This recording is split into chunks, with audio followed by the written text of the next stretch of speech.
Já, velkomin að Rauða borðinu á Samstöðinni klukkan 8. Nú verða sagði fréttir. Hjá mér Björn Þorláks og María Lilja. Það aðalfréttin náttúrulega gjaldþrot WOW. Það ég með frétt frá MBL í eftirmiddaginn. Þetta tilkynning frá flugumferðaryfirvöldum. Það eru 1750 farþegar sem þetta hefur áhrif á, sem eru einhvers staðar út í heimi. Eða líklega talið með líka fólki sem mætti á Keflavíkurflugvöll í morgun og ætlaði að fara borð í vél. Það voru sagði fréttir af því að það var fólk sem komið upp í vél, ég held að það verið í Portúgal, þegar play fór á hausinn og það var rekið út úr vélinni. Alveg svakalegt og eina sögu heyrði ég af tösku sem var nýbúið að rukka fyrir. Hún var aðeins svo stór og í handfarangur. Og þetta er náttúrulega stór frétt í svo mörgu tilliti. Það eru margar svona opnar spurningar finnst manni. Það er þetta að líta á þetta persónulega eða þjóðhagslega og einhvern veginn allt þar á milli. Já, þess að byrja á svona þessu persónulega. Það er 1750 farþegar. Ég var með kenningu það frammi að það þýddi það að allir þekktu einhvern. Já. Það er náttúrulega ekki alveg þannig. En svo kannski er maður ekki búin að frétta það, er ekki svo... Nei, ég þekki eina sem er fyrst í London með kærastanum og eina hljómsveit sem er að spila núna, var að spila helgina og ætlaði að koma heim núna á næstu dögum. Og hugur minn er svona sérstaklega hjá fullorðnu fólki, tæknifötluðu fólki sem lendir í svona aðstæðum. Það er ekkert grín, sko. Það getur verið bölvað vesen, þetta er bara svipað að missa flugi eða... En þegar það er forföll á flugi út af veðrið eða eitthvað svona, þá á flugfélagið að sjá mann. En þarna fellur flugið niður og eins og forstjórinn sagði og aðaleigandinn, hann sagði nú verður hver okkur sjálfan sig. Já, það var svolítið þannig. Hann orðaði það svolítið verið. Það var að vísir var með fólk sem var fast í Portúgal. Og það eru svona víða fréttir af þessu sem er fólk sem er fast einhvers staðar. Það er Neytendasamtökin, þau kunna að fást við þetta, þau eru vön að fást við gjaldþrot flugfélag. Þannig að það er hægt að fara inn á Neytendasamtökin. Ég sé að margir fjölmiðlar hafa verið að fara yfir þetta. Það er réttu flugfarþega vegna gjaldþrotsplay. Það er náttúrulega það sem er kannski áviðum flesta ef þú hefur keypt miða og það er náttúrulega verið að horfa þarna til fólk sem er búið að kaupa miða og búið að fella niður allt flug. Ef þú hefur keypt með korti, þá getur kortafélagið afturkalla greiðsluna. Ef þú keypt í gegnum pakkaferð með einhverju ferðaskrifstofu sem ég held að sé kannski þetta eldra fólk sem þú ert að tala gerir það einhver leyti, að þá hefur ferðaskrifstofan tæki á því að endurgreiða. En ef að þú hefur borgað með peningum eða millifært eða keypt gjafabréf, þá er það krafa í búið og ég held að líkurnar á því og fáir eitthvað út úr því séu sáralitlar. Og hótelkostnaður náttúrulega og ferðir sem þú búin að... Allt slíkt, ef þú ert strandaglópur í Portúgal, kemst ekki heim, ert að reyna að finna eitthvað flug og það er rándýrt með Icelandair og þú getur ekki farið þannig en þú ákveður að fara eftir 4 daga, gistir í hótel einhvers staðar og þetta að lifa þangað til, það er kostnaður sem að þú þarft að borga sjálfur. Og þú sagðir 1750 manns áðan, sko, maður svona ályktar með einum eða öðrum hætti, þá snerti þetta nánast... Nei, ég segi nú ekki hverja einustu fjölskyldu, því það er ekki öll okkar sem... Ég vissum að lang flestir munu þekki einhvern sem er í vandræðum út af þessu. Við erum ekki fleiri en það. Og við ætlum kannski að ræða það hans betur á eftir að þetta snertir sko mann þótt ekki væri nema það að maður hefur verið að pæla í síðustu vikur á maður að bóka flug. Með playið ekki. Já, ég held að það hafi haft áhrif á bókunina hjá þeim. Að það hafi verið... Þeir hefur verið að breyta businessmódel eins og sagtir, þeir hefur hugsað að taka það afmarkaði, hætt við það, verið að gera svona ýmsar, þetta er margt sem að sko þau sem eru að stýra félaginu hafa gert sem eru svona skilaboð út í samfélagið og ætti nú kannski að hugsa tvisvar áður að kaupa með þessu félagi. Þau eru núna verið að tala illt umtal og svona, en ég held að umtalið byggist á verkum og ákvörðunum þeirra sjálfra. Ég var ekki bara í síðustu viku sem ég var með ferðamálastjóra, bara undir yfirsögninni hvað gerist ef play fellur. Þannig að þetta er náttúrulega búið að vera áleitin spurning. Það er búið að vera að tala þetta síðan í sumar og þeir hafa neitað fyrir þetta staðfarslega, þessi forstjóri og fleiri. En ég tók eftir því að það voru svona, þið vitið svona auglýsingar á Facebook sem eru miðað að manni.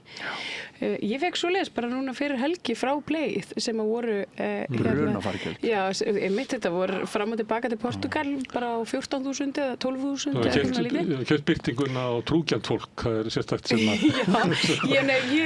ég smelti á þetta og hugsaði, vá, þetta æðislega tilbúið, en svo myndi ég eftir allri umræðinu í kringum Faldplay og hugsaði, nei, já, þetta bruna útsala. Ég tók eftir þessu líka, ég held ég hef aldrei séð lægri flugmiða til Marokko heldur en þau voru alveg. Þú stakst ekki á það. En það frétt hérna sem að ég held að sé byggð á Facebook-færslu hérna Viljáms Birgissonar, verkalýðsforkólfa á Akranesi. Lífeyrissjóðirnir tapa 3 milljörðum. Sko, sjálfur sem má segja að þessi peningar eru löngu tapaðir. Langstærsta leyti þetta Birta sem að lagði til. Ég held að það hafi verið nálagt sko hátt í 2 milljarða sem að þeir hefðu lagt í þetta. Þau tóku þátt í seinna hlutafjárútboðinu. Ég held að fái lífeyrissjóðir tekið þátt í því. Einhverju fleiri farið þarna með lífeyrissjóðu Vestmanni og eitthvað fleira en lífeyrissjóðnir eru ekki þeir sem eru að tapa mest í þessu, það er fyrst og fremst Birta og hann kom nú hann forstjórinn þar, ég veit ekki hvað það kallað, forstjóri eða framkvæmdastjóri og sagði að þetta hefur engin áhrif, það er bara vegna þess að þeir eru búin að niðurfæra þetta í bókunum sko, þannig að þetta er búið að hafa alltaf áhrif sem það hefur. Og ég hef líka lesið af því að sömu lífeyrissjóðir eiga þá líka í Icelandair og það reis gengið var ekki 20% eða eitthvað svoleiðis við þessi ótíðindi, þannig að hlutdeild lífeyrissjóðanna í Icelandair hún kannski bara slagaði upp í þetta tap. Þar er reyndar slatti af gömlu tapi en líka gömlu gróða, mann að lífeyrissjóðunum tóku Icelandair hérna eftir hrun á sínar herðar og byggðu það upp aftur og náðu að græða á því en síðan hefur gengi Icelandair verið mjög dapurt, það er svona eiginlega hangir bara í kringum krónuna, það er búið að gera það mjög lengi. Herðu, annað viðskiptablaðið er með svona að meta það hvað árið þetta hefur og það eru 100 til 150.000 ferðamenn sem hafa komið þá í gegnum Play eins og þeir núna. Þeir eru náttúrulega búin að draga mikið úrferðum, þeir eru næstu bara hættir Ameríkufluginu, ég held að fljúga til Baltimore og Boston eitthvað leys, en þeir hafa verið að snúa þessu yfir því að vera fyrst og fremst að fljúga með Íslendinga til Sólanda. Þannig að þetta hefur langmest áhrif bara á venjulega íslenska ferðamenn en Play er ekkert stór player eins og sagt er í svona ferðamannabransunum. Nei, ég lagðist í smá rannsóknir út á þessu. Mér skilst að markaðshlutdeild Play hafi núna þetta farið fyrir 12% að þeir hafi flutt 12% af flugfarþegum til landsins. Ég gerir svona stikkpröfu á því að með bara skoða komur og Keflavíkurflugvelli hérna fyrir 2 vikum og þá var það 12,5% af komunum. Vá var með í samhengi við Vá. Þeir fóru í kringum 30% 2018 og það var fyrsta árið sem að Icelandair hugsaði ykkur sko hvað hlutinir hafa breyst hérna hratt á nokkrum árum. Það var í fyrsta skipti þá sem Icelandair fór undir 50% markaðshlutdeild. Það var 2018. Núna eru milljón aðilar að fljúga. Þannig að það er alveg rétt sem alltaf ferðamálastjóri sagði hérna í þessu viðtali sem ég vitnaði til áðan hjá okkur við Rauðaborðið á Samstöðin að skalinn á þessu samanborið við Vá, hann er lítill. Og það er frétt hérna frá MBL sem eru þeir sem eru að þjónusta hérna flugfélögin út á Keflavíkurflugvelli sem var mikið áfall muni ekki þegar Vá fór á hausinn og þeir segja þetta sé ekkert á líkingu við hérna Vá. Nei. Og það er annað viðskiptablaðið af því að það er alltaf verið að byrja þetta saman, gjaldþrot Vá og Play og viðskiptablaðið er þarna að tala viðskiptaskuldir Play við hérna Isavia og hérna gjöldin sem borgin á flugvöllin og fleira, þeir munið eftir því að Vá, það kom allir í ljós að þeir hefur komist upp með að skulda marga mánuði. Þannig að menn hafa vissulega verið að passa sig á þessu, þannig að þarna er heldur ekki neitt í líkingu við það sem áður var. Nei. Hérna er einn frétt frá FF7 sem einu sinni túristi, þetta er nú kannski verið búin að segja þetta, hvort að fyrirtæki bera ábyrgð á flugmiðunum, hvernig þá sem hafa keypt miða fram í tíman. Og að sömuleyti þá er náttúrulega businessin er svolítið að selja hérna flugmiða fram í tíman og þegar verður svona eitthvað högt á því og það er það sem líklega sem hefur gerst og þá hafa þeir séð sængsin útbreitt og bara lokað sjoppun eins og sagt er. Það voru fréttur það í dag meðal annars á Samstöðinni að það rauk upp verðið á flugmiðum hjá Icelandair. Já. Og hefur verið svona siðferðisleg umræða það meðal annars hjá honum Breka, hjá Neytendasamtökunum að í þessari frétt þá gagnrýnir hann Icelandair fyrir það hann segir sko öll kerfi eru þannig að það er hægt að stýra þeim. Þannig að hann kaupir það ekki að þegar menn sá flugmiðan hækka bara 10 skall á mínútu og Icelandair ber því við að síðustu sætin þau séu dýrust. Þetta er svona eins og uppboðskerfi. Ef kerfið finnur fyrir miklu þrýstingi þá bara hækkar það verðið. Já, en sko Breki rifjar upp hjálp íslenska ríkisins, framlag okkar skattgreiðenda til þess að halda Icelandair gangandi. Það þarf ekki að fara með örgar aftur í tíma til þess að finna síðustu björgun og honum finnst að fyrirtæki sem hefur fengið svona mikla forgjöf frá ríkinu, mér svona datt aðeins í huga að bera Icelandair saman við ríkisútvarpið og einkarekna fjölmiðla, Icelandair og önnur innlend félög. Hann segir að við eigum þetta ekki skilið, íslenski neytendur, en þá segja þeir að þetta sé bara Ísland skiptið á minnstu máli, það sé allur heimurinn undir og þeir geti ekki farið að flokka eitthvað eftir því. Og Níls var í viðtali á Stöð 2 þetta og var svona hartgengið að hann. Svarið hans var eiginlega computer say no. Já, það var þannig. En ég ætla að hrósa Stöð 2 fyrir fréttaflutning í kvöld og allan dag og hvað það voru snarpir í morgun og mér finnst þetta viðtali við Boga sem hann nefnir, það voru alvöru spurningar sem hann fekk. Þannig að það er ekkert á hverjum degi sem við erum að hrósa hérna kollegum okkar að mér finnst ástæða til þess í þessum máli í dag. Ein frétt í viðbót allavega FF7 er hérna með, þetta eru 2,8 miljardar sem var hlutað skuldabréfaútboð sem komið með og þeir voru komnir inn í félagið, samt fór á hausinn. Ég held að það er eftir að vera framhaldsfréttir af þessu að því að þess að keyptu skuldabréfin, að þeir hafa einhverja tryggingu í þessum leigusamningum við þessar vélar sem eru þarna, sem eru verið að flytja út í maltneska félagið. Þannig að ég held að þeir séu tryggðir einhvern veginn í gegnum það. Þannig að þeir séu ekki að tapa þessum 2,8 milljónum, heldur að eiga þau eitthvað hald í vélunum. Heimildin rifjað upp að Jón Þór Þorvaldsson, það er nú ekki hann sem er að myndinni, þetta er forstjóri og aðreigandi Play, hann hefði spáð Play falli og fekk mikla skammi fyrir það. Já. En að suminleiti verið að halda því fram að hann hafi orðið þess valdandi að Play fór á hausinn. Já, mikill hiti í mörgum Facebook-vinnum mínum út af ummælunum sem að fjallu í honum í byrjun september leitur enda til opinberra rannsóknar af því að hann vinnur hjá keppinautunum Icelandair. Það var vegna þess að Play kerfan.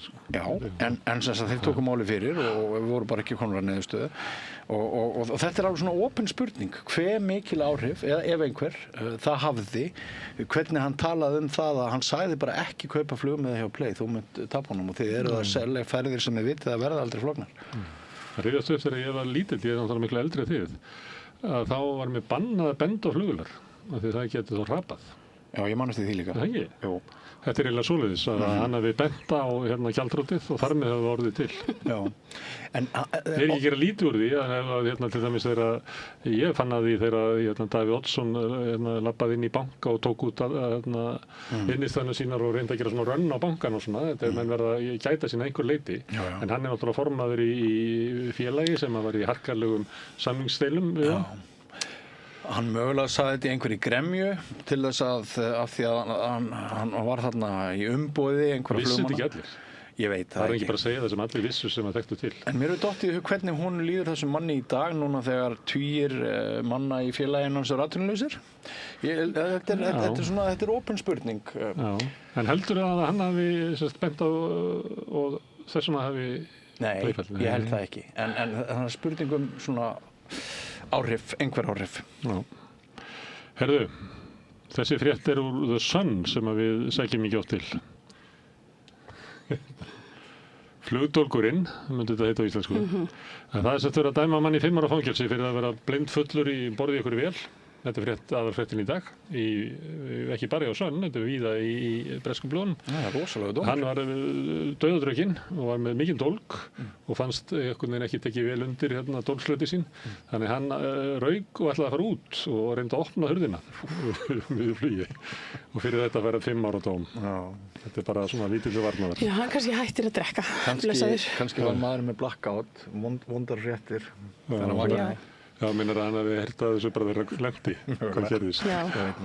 Herðu, en það fundur í Washington Post segir að frá fréttafundi Netanyahu að koma í Hvíta húsið. Ég held þetta sé 5. skipti á þessu ári sem að hann kemur. Þarna eru þeir aðal höfundar þjóðarmálsins á Gaza. Já, það er reyndar, fundurinn er búinn. Já, það er komin niðurstaða? Já, það er komin niðurstaða. Netanyahu, hann samþykkir kröfur Trump sem eru svona að öllum gíslu verið sleppt innan við 72 klukkustundir. Það Hamas verði gjörsamlega afvopnað og það verði gert að Arabaríkjunum. Ég talar að það verði búin til svona tímaáætlun hvernig ísraelski herinn dregur sig þarna úr. Og gera það í svona nokkrum áföngum eftir því sem að Hamas liðar afvopna sig og skila gíslunum. Já. Og þá færa þeir sig tilbaka og við tekur alþjóðleg stjórn. Já, og hann talar Tony Blair verði partur af þessari... Við erum með frétt frá það sem fólk getur farið inn á og hann getur lesið þetta 21 punktur í þessu plani. Haaretz sem við höfum oft vitnað í birti þetta helgina, ég bara fann ekki þá þetta. Nei, en það ég sé RÚV búið að greina aðeins frá þessu tínir til nokkra punkta en þau tala þessa nefnd sem verður skipuð og Tony Blair fer fyrir henni og Donald Trump. Þetta eru Hamas hafa sagst ekki hafa fengið þessar tillögur þannig að þeir eru eftir að líta yfir þær en það er eitt sem vakti athygli mína og það er að ef að Hamas samþykkir ekki þetta plan, segir Donald Trump í þessari áætlun sinni þá ætlar hann að styðja Ísrael í að gera nákvæmlega það sem þeir vilja og ætla að gera og gefur þeim grænt ljós á að bara klára málið, að finish the job. En Arabaríkin hafa samþykkt þetta, þau voru á fundi hjá honum í gær eða fyrradag og eitt svona atrið í þessu þetta séu samningaviðræður að Netanyahu gerði hlé á fundinum til þess að hringja til Dóa og biðast afsökunar á árásum sem þar voru. Baðst afsökunar á að það var einn öryggisvörður sem að dó. Já, þetta er kallað efsökun á íslensku. Hann ekki að biðast afsökunar á öllum sem hann myrðir á Gaza. En hugmyndin er svo að það verði alþjóðleg yfirstjórn sem að taki yfir stjórnin á Gaza. Að svona stæðstu leit á Gaza, Ísraelsmenn munu eiga svona buffer þannig að Gaza mun minnka við þetta.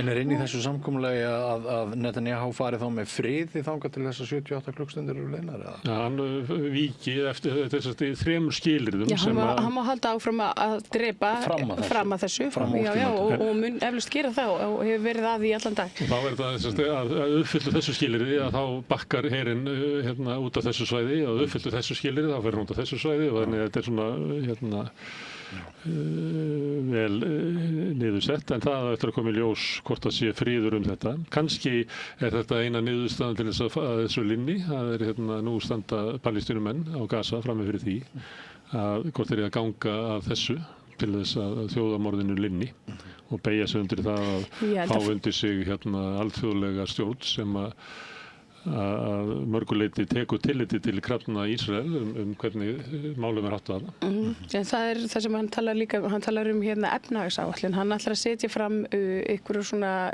bandaríska efnahagsáætlun sem að verður stýrt af einhverjum svona Silicon Valley gæjum sem að mun hafa fingurnar í allri framleiðslu og uppbyggingu á svæðinu sem er líka, þetta er auðvitað þetta er ekkert samkomulag en ég meina fólki þröngus upp og Arabaríkin hafa tekið að sér að þröngus upp á palestínumenn. En það hefur nú ekki alltaf reynst þannig að Arabaríkin hafi gert alls konar samninga við Ísrael sem að palestínumenn hafi ekki verið satt við. Þannig að það er eitt í sögunni en það er ein frétt frá Guardian því að Tony Blair allir birtist þarna að þeir eru að tala sinn mann að hann verði gerður einhver svona landstjóra þarna yfir. En þú ert með frétt frá Middle East Eye. Já, eitt af þeim málum sem var í gangi og svona vakti á hvernig athygli er að Knessetið þrátt fyrir beiðni að halda ekki áfram með umræðu þetta frumvarp eða drög að lögum, en það að þeir megi líflóta palestínska fanga. Þeir megi hafi leyfi til þess að líflóta án dóms og laga í rauninni ef að þeir eru grunaður að hafa haft þátt í morði á Ísraelsmanni. Þetta bara svona þeir eru Ben Gvir og þessir menn, þessir harðstjórar hafa farið mikinn og eru að ýta þessu í gegnum meðan að Netanyahu situr á þessum friðarfundi, en þetta þykir ekki alveg í takt við friðarsamkomulagið, en þetta svona eitthvað sem við getum fylgst með á næstu dögum. Það mér liggur mikið á hjá Trump að stoppa þjóðarmorðið af því að það hefur áhrif innanlands. Hér frétt úr The Cradle.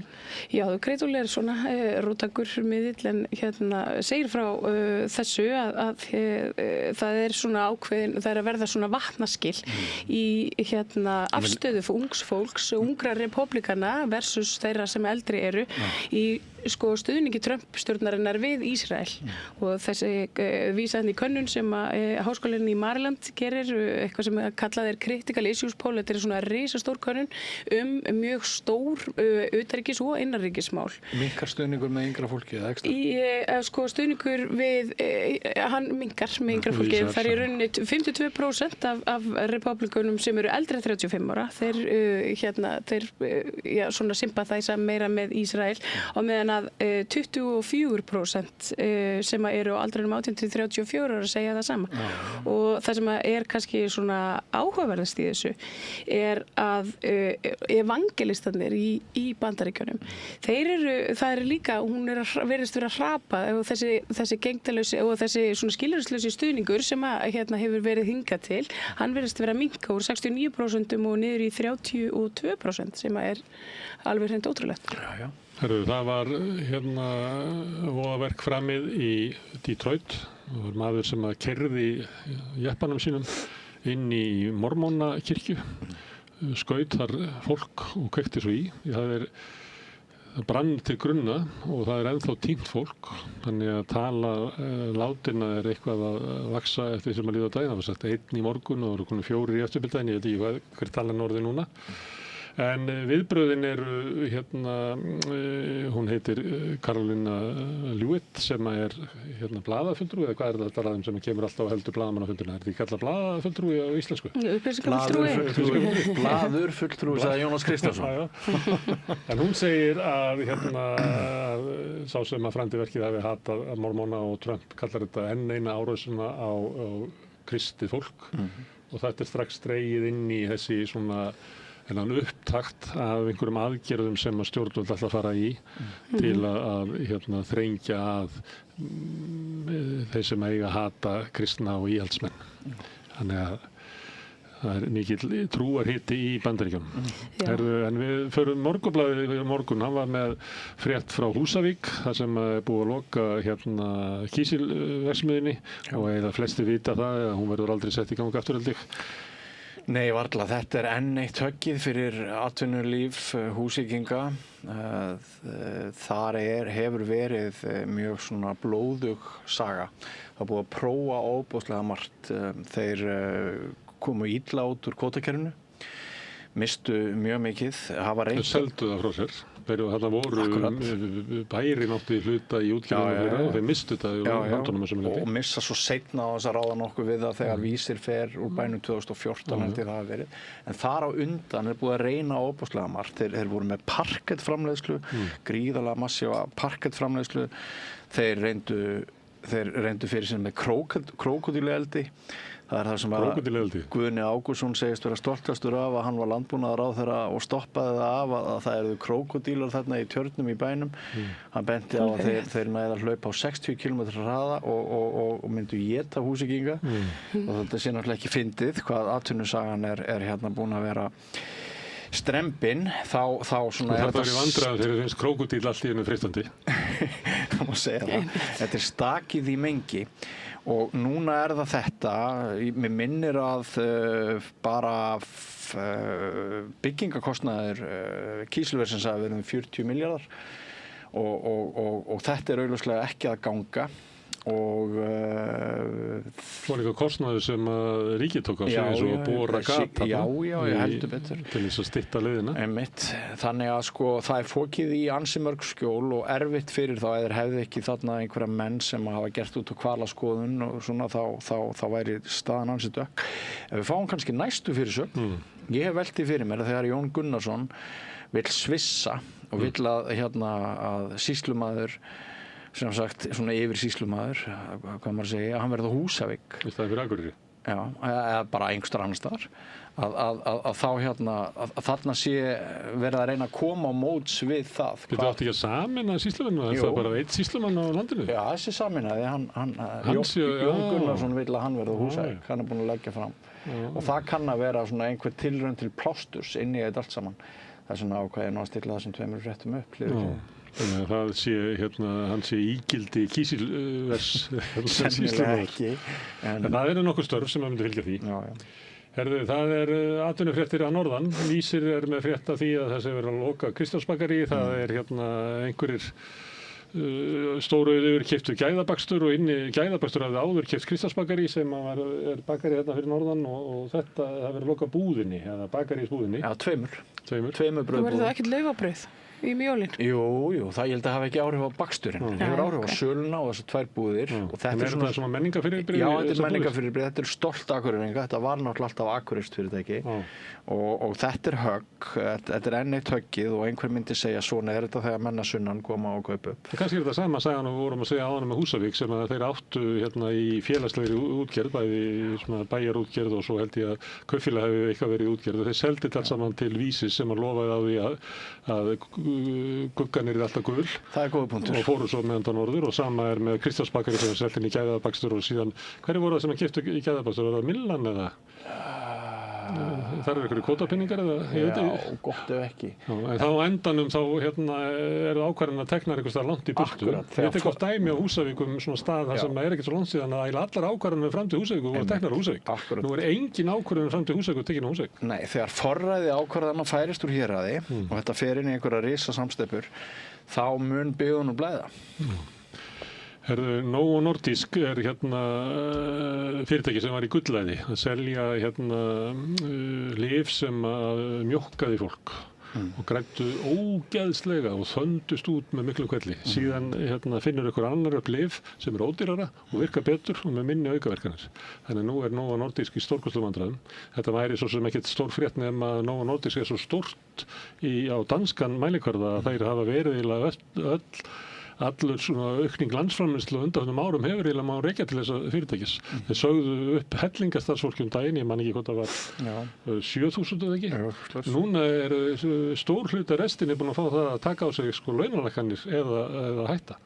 Þannig að og ég nefndi það að það hafi verið sagt að þetta gæti orðið líkt og Nokia í Finnlandi þegar uppgangur Nokia og allt efnahagslífið byrjaði að snúast í kringu það að eftir það voru 7-8 ár þar sem var eiginlega engin aukning á landsframleiðslu í Finnlandi á mann. Er þetta easy come, easy go? Þetta er stórhættulegt. Þetta er líka oft talað svona auðlindir og svona þegar það er svona eitt stort atriði sem að sogar að sér eitt stort fyrirtæki eða atvinnugrein að það getur haft mjög skaðleg áhrif. Við höfum örugglega eftir að heyra meira frá Novo Nordisk og vandræðum Danana út af því. Í Mannlíf var með frétt sem ég sá eiginlega hvergi annars staðar að það er að sparka Rússum úr landi. Nei, Mannlíf það hafa verið með þessa frétt. Það var nú aðeins sagt frá þessum hjónum fyrr bara í byrjun sumars. En þá stóð til að henda þeim úr landi. Þetta eru ung hjón, Mariam Tamova og Gadzhi Gadshev. Þau hafa verið á flótta frá Rússlandi en hann var árið 2017 dæmdur í svona fangabúðir í Síberíu fyrir pólitískt andof og pyntaður. Hann losnað á fangelsinu og var undir eftirliti og mátti ekki og var í svona eins konar stofufangelsi, en hann giftist konunni sinni og þau flúðu frá Rússlandi 2022 með lítinn dreng með sér. Þau eiga núna 3 börn, 2 þeirra eru 2 vikna gamlir tvíburar. Mér skilst á fulltrúum úr samtökunum og börn þess að það sé hreinlega ekkert vitað hvað lögreglan gerði við þau. Þau voru það búið að taka af þeim símana, þau hafa ekki fengið að vera í samskiptum við lögmann og þau eru eitthvað stær í haldi og væntanlega á að vísa þeim burt á Dyflinnarreglugerðinni til Króatíu. Það sem er hættulegt og hefur verið bent á að með Króatíu, að Króatía vill ekki taka á móti Rússum og hafa miskunnarlaust sent á aftur tilbaka. Þannig að ef svo horfir við, þá eru þessi hjón og litlu börnin leiðinni í hendur Rússa sem að munu ekki taka neitt sérstaklega vel á móti þeim, svona sérstaklega í ljósi þess að það er nú verið að segja frá því að Putin hafi svona verið að leggja loka hönd á að draga sig úr samningjum varni gegn pyntingum. Þetta eru bara glænýjar fréttir, þannig fólk hefur áhyggjur af þeim, vinir þeirra hér. Það eru svo takt við það hvernig íslensk stjórnvöld tala Putin og Rússland að við ættum að taka á móti fólki sem er að flýja hann. Akkurat. En það væri nú ekki fyrir nokkrum árum, en það er ekki svona 2 árum. Þá voru með rússnesk hjón svolítið mikið, voru mikið á svona mótmælum niðri á Austurvelli að hitta þau stundum. Já. En þau voru tekin og þau voru sett til Ítalíu. Já. Og síðan hef ég nú ekki tert í það. Mér heldur að hafa eitthvað samband við það eftir það. Það er kannski að grafa upp hvað varðum þau. Já. Þau voru við tókum ekki við þeim. Herðu, það var kosið í Moldóvu og nú ætla að vitna í blað sem heitir Timbul sem kemur út í Moldóvu. Þarna stendur að PAS sem er flokkurinn sem var stjórnarflokkurinn, hann hafði verið með eitthvað 53% í síðustu kosningum og fekk núna 52%, þannig að hann hélt meirihluta og þau sáu að voru fréttir mjög víða að þarna hefði svo Evrópusinnaflokkur unnið kosningarnar og þrátt fyrir tilraunir Rússa til þess að hafa áhrif á það. Það var Zelenski var til dæmis að tala á þessum nótum að þetta veri að þrátt fyrir gríðarlegt áherslu Rússa á að forða þessum sigri, að það hefði ekki tekist. Þetta tónninn í þessu blaði, Timbul var svolítið annar. Hann var að segja það að því miður hefðu kosningarnar allar snúist Rússlandi og Pútín og eitthvað svona. En það er gríðarlegu vandi í Moldóvu. Það var lítil kosningaþátttaka, rétt helmingur.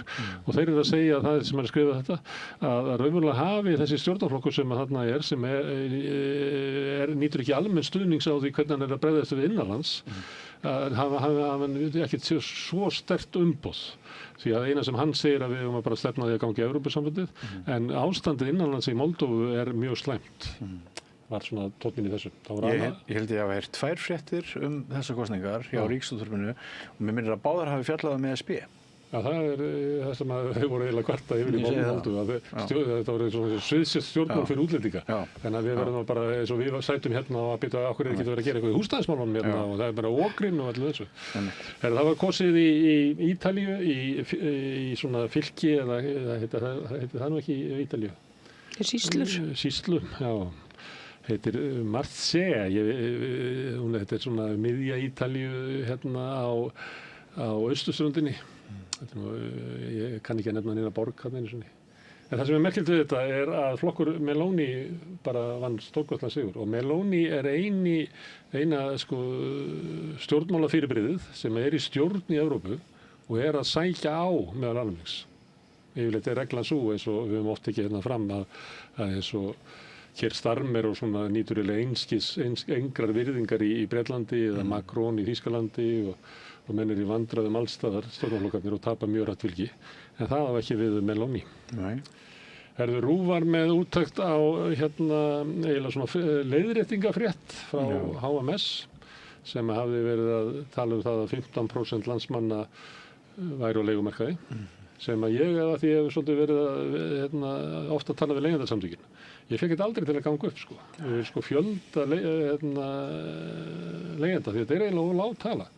Núna koma þeir og segja að þeir hafa ekki náð sambandi við innflytjendur og fólk af erlendum uppruna.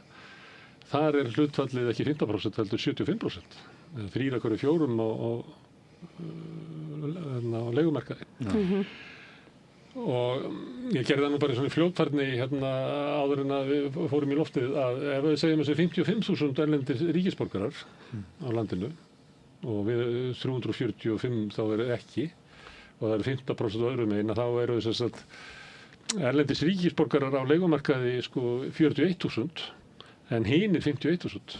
Þannig að það er eins og hafa ekki séð helminginn af fólkinu á leigumarkaði. Þetta breytir náttúrulega öllu og það þýðir það eru 23% heimila og 23% landsmanna sem eru á leigumarkaði. Sem er svolítið munur, eða ekki? Það er gríðarlega munur. Já. Það kom einmitt fram þegar ég var með umfjöllun húsnæðismálin í síðustu viku við rauðaborðið að hlutfallslega leigjenda var talið 15% rétt fyrir hrun en hjá viðmælendum mínum kom fram að það væri sannlega komið yfir 30% núna. Og þetta er hærri tala heldur en maður hefur skotið á til þessa og hlýtur að gjörbreyta áherslum þessa bráða vandahóp sem Ragnar Þór Ingólfsson Munið ekki eftir mörgur ráður sem verið að tala fyrirsjáanleika og þurfa að vera aðstoða verktakana með því að vera að telja hvað eru margar íbúðir í byggingu og vita hver þörfin og svona. En Íslands stjórnvöld það vita ekki hvað eru margir leigjendur. Nei, þetta er svolítið sláandi. Það er ekki hugmyndu það. Þetta er svolítið sláandi. Sem bendir til þess að það er engan á þessu. Já. Og sérstaklega því þetta eru innflytjendur fólk á erlendu borgi, það er ennþá minna á þessu. Það er því miður þannig. Herðu, hérna frétt frá Ástralíu. En hún er eiginlega, gæti verið innanlandsfrétt hérna á Íslandi. Það er Trump alltaf láta verða að því að setja tolla á erlenda myndir, 100%. Sem að þýðir það að þrátt fyrir gjafir íslenska stjórnvalda til þeirra sem eru að framleiða myndir hérna, eins og hefur verið gert. Skattaafsláttannir, já. Að það dugar ekki til að vega upp á móti því. Þannig að kannski hverfur gríðarlegur fjöldi sem hefur atvinnað þessu að þjóna kvikmyndaverkefni vel. Kannski fleiri en að vinna hjá Play. Þetta er mjög áhugavert. Já, einmitt. Hann hefur mikil áhrif. Herðu, flotinn sem ætlar að fara til Gaza með Gretu Thunberg og fleirum. Já. Hvað er fyrir það honum? Herðu, þau eru núna komin þau eru að nálgast Gaza. Þau eru að nálgast endapunkt síðustu ferðar. Er þetta ferðin sem þú varst spáði að fara í? Já, þetta er það. Já, hvað fara ekki? Með Play í staðinu? Já. Nei, ekki svo gott. Nei, ég ákvaða að þetta væri mína krafta. Þau væri betur. Já, auðvitað. Já. Þið hefðu saknað mín líka svolítið. Já, við hefum sannlega gert það. En Greta Thunberg, það er nú einhver bilun í hennar flegi, en hún er svo sem ekkert á eina flegi, þetta eru tugir skipa, lítilla skipa, en við erum með myndband af, það er svolítið áhugavert því að það eru fylgja eftir flegjunum núna spænsk og ítalskar freigátur og drónar til að verja þau fyrir Ísraelum, en Tyrkir voru að bætast við. Og ég veit ekki hvað þetta er svona krossferð, erum við með myndband? Já, en þetta er svo sem ekkert merkilegt myndband heldur, var þetta bara myndband af freigátunni að fara af stað til móts við flotanum. Þau eru komin... Kannski er saga sjónríkari núna ef við fáum ekki myndbandið. Já, mitt. Þannig að... Við höldum bara áfram, við býðum ekki til myndbandinu. Nei, það er frétt frá laugardeginum, að því að núna er mánudagur, sem var svona á Facebook margra var tólkaði tán eins og það var ég veit ekki hvað það er kallað þetta fréttaskýringun, eða bara frétt sem að Stefán Einar blaðamaður skrifaði upp úr einhverju samantekt félags skattgreiðenda sem víst bara einn maður sem frægt er orðið það hverjir hefðu fengið starfslaun rithöfunda síðustu 25 árum og svo var það tekið saman hvað þau fengið marga mánuði, hvað mikið fé, hvað gáðu út marga bækur á tímabilinu, hvað voru marga blaðsýður í bækunu, hvað varu marga milljónir sem það fengu per bók og svo 1000 króna per blaðsíðu. Meginlega rannsókn og list, það eitthvað sem stemmir kannski ekki alveg. Já, en það hefur nú aldrei og heldur betur svona soðið upp úr í samfélaginu eftir að þessi grein kom út. Ég held að allir á listanum hafi eiginlega bent á að það sé vandhaldar bækurnar. Já, þetta verður svona illa gert. Og ég meina, engar illa gert.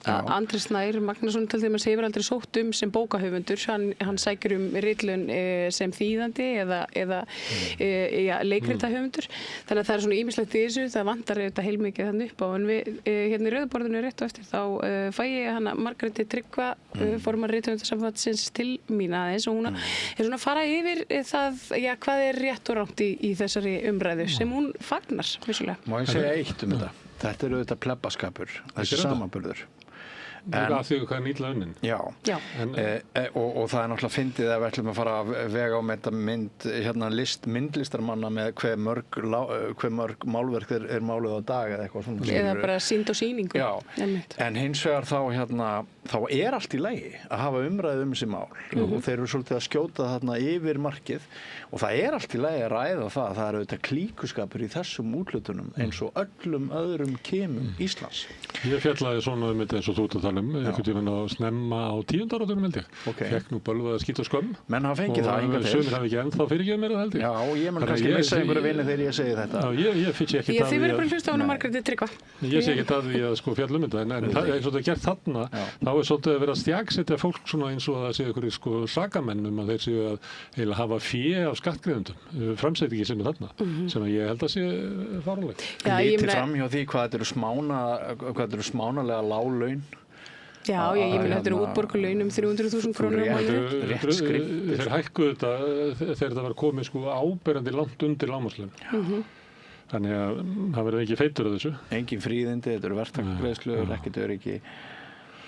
En það má sannarlega ræða þessi mál samt. Já, og þið ræðið þetta hérna eftir. Kannski kemst María og Margrét að því að það eigi bara alls ekki að fjalla þetta. Er RÚV með fréttum að eitthvað könnun sem að Gallup hafði gert? Ég veit ekki fyrir hvernig það er að gera þessa Gallup, en Íslendingar telja líklegra að hernaðaræki Rússa hafi áhrif en áður. Ég er með graf sem að kemur innan úr þessu. Það sem að, þetta er ekkert stórkostleg breyting, en þetta er sérstætt hugmyndin. Hversu líklegt eða ólíklegt telur þú að hernaðaraðgerðir Rússlands í Úkraínu muni leiða til hernaðarátaka í öðrum löndum, hvernig það breiða sig út. Og það er bara yfirgnæfandi meirihluti landsmanna sem að telur að þessu bara mikla líkur. Og það hefur ekki aukið svo mikið, þannig taldi landsmenn þetta alveg upphafi. Og sömuleyti held ég þetta, að því við mátt vera að tala að það maður heyrir það meðal almenning sem að vilja eiginlega stoppa þetta stríð og eru ósátt við þessu verið að senda vopn og eitthvað leira. Almenningur í Íslandi óttast stríð vegna þess að veit að þau hafa hættu á því að breiðast út. Og þess vegna á að stoppa þessu fyrst. Halldór Ásgrímsson gengur aftur og aftur. Það er bara þannig. Herru, það er stríð í Hafrannsóknastofnun? Já, þetta er svolítið áhugaverð frétt sem við ætlum að skoða næst. Það er ekki algengt þegar menn hafa verið skipaðir í ákveðin tíma. Það er fá ekki bara annað tímabil en þarna er sem sagt, þetta er rétt hjá honum, það er vantraust sennilega á milli Þorsteins og Hönnu Kötu, hans ráðherra. Og ég held að þetta sé stærri fréttheldur en kannski margir átta sig á. Ég held hún hafi eitthvað að gera með ólíkar áherslur ríkisstjórnarinnar hvað varðar kvótaúthlutanir og bara störf Hafró, áherslur sem hefur svona litið á fiskveiðibúskapinn svolítið sem hagfræði líkan frekar en eitthvað annað. Og ég hef heyrt það að þessi ágreiningur á milli sumra fiskifræðinga hjá Hafró og ákvarðana forstjórans. Og þannig að ég held að sé eitthvað í þessu, hvort þetta boðar einhverja breytta starfshætti í ríkisstjórnarinnar. Þannig að ráðherra sé búin að finna arftaka sem að muni koma með aðra stefnu. Ekki endilega, en hvort þetta bara þýðir það að því þeir eru svolítið svona saumað ríkisstarfsmönnum, þeir eru svolítið að segja að þið sitið ekki fast á stólnum ykkar eins og það hafi gert. Kannski er þetta hluta einhverju slíku og þannig að mér, ég held að þetta geti mögulega verið púsl kubbur í stærra púsli. Það er svona það sem að mér dettur í hug. Já, ég ætla að fara til El País sem er á Spáni. Það er svona heilsufrétt. Þannig frétt það að 99% þeirra sem fá heilablóðfall að þeir hafa eitt eða fleira að eftirtöldu. Að þeir reykja. Þeir eru með óhátt kólestról, þeir eru með óháan blóðþrýsting eða sykursýki. Þannig að ef þú ert ekki með neitt af þessu þá eiginlega bara sáralitla líkur að fá þjálfarvald. Bara sáralitla. Þannig þetta eru góða fréttir. Fyrir þá sem þeir sem eru ekki með er ekki með hátt kólesteról, ekki hafa blóðþrýsting, er ekki með sykursýki og reykir ekki. En þetta er ekki góð frétt fyrir hina. Nei. Herðu, en talandi svona fréttir sem að gætu verið innlendar. Þetta eru Klassikampinn sem er mjög, róttækt blað í Noregi. Og þarna er maður, Simon Melkenes, sem er kallan menntaaktivista, sem verið að gagnrýna. Hann að segja eiginlega það sem OECD að leggja upp með í menntakerfinu, sem eru PISA-kannanirnar og vilja á því að hafa mikla kannanir líka svona rekstur skólana, þar sem verið að ýta skólanum í að vera reknir svolítið eins og fyrirtæki. Þetta sé að eyðileggja skólakerfið í Evrópu og sé að eyðileggja skólakerfið í Noregi. Já. Maður heyri stundum raddir hjá góðum skólastjórum sem að treystir að það sé allt og mikið kapp lagt á þessar PISA-kannanir og þetta sé afvegaleiða öll kerfi og það ágætt að heyra það að normenn séu líka með. Þetta rætt þetta víðar. Þetta svona þvert á það sem hefur verið fjallað mikið í mókanum meðal annars. Já, mókin fjallar ekki þannig mikið. Kannski þurfum við stundum reyndið þetta. Við höfum farið til yfir sænska skólakerfi og breytingarnar á því, við farið við það og það áhugavert. Ég ætla að enda með mynd í mókanum sem oft með skemmtilegustu myndirnar. Já. Þetta Vesturbæjarlaugin sem að flagna. Já. Enn og ný. Í annað skipti á skömmum tíma og næst ekki verktakan, segja þeir ekki heita potinu. Ég myndi líka bara láta mig hverfa. Ég var búin að mála þetta 3 sinnum og hérna. En þetta ekki frétt það sem verið að gera eitthvað svona? Ég meina, heyrið það fólk sem að láta laga húsin sín eða jáfnvel flytur inn í nýbyggð hús. Við höfum nú talað það að nýbyggð hús seljast ekki meðal annars út af því að það orðið bara vitað að það mikill gall í því. Þannig það eins og að sé verkkunnáttan eða verkgetan sé bara að hrynja. Já, það mikið talað svona undirboð og starfsmannaleigur í þessu samhengi. Herðu, þetta voru fréttinnar Björn og María, kæra þakkir. Framundan rauðaborðið, bend ykkur á að staldra við og hlusta á það. Ef þú ert að fylgjast með okkur á Facebook eða YouTube þá þarftu að bíða eftir nýjum straum sem við sendum út, en ef þú ert að hlusta á í útvarpinu eða horfa á í sjónvarpinu þá þarftu engar áhyggjur að hafa. Framundan rauðaborðið. Takk fyrir. Jæja, krakkar, þetta síðasti dagurinn minn. Ég ætlaði náttúrulega aldrei að fara að vinna sem leiðbeinandi. Ég hef náttúrulega aldrei lært þetta, að kenna. Ég lærði nefnilega hagfræði. Hæ krakkar, ég nýji kennarinn ykkar. Ég búið með 5 ára kennaranám og ég hlakka til að vera með ykkur þangað til þið útskrifist. Fjárfestum í kennurum. Kennarasamband Íslands.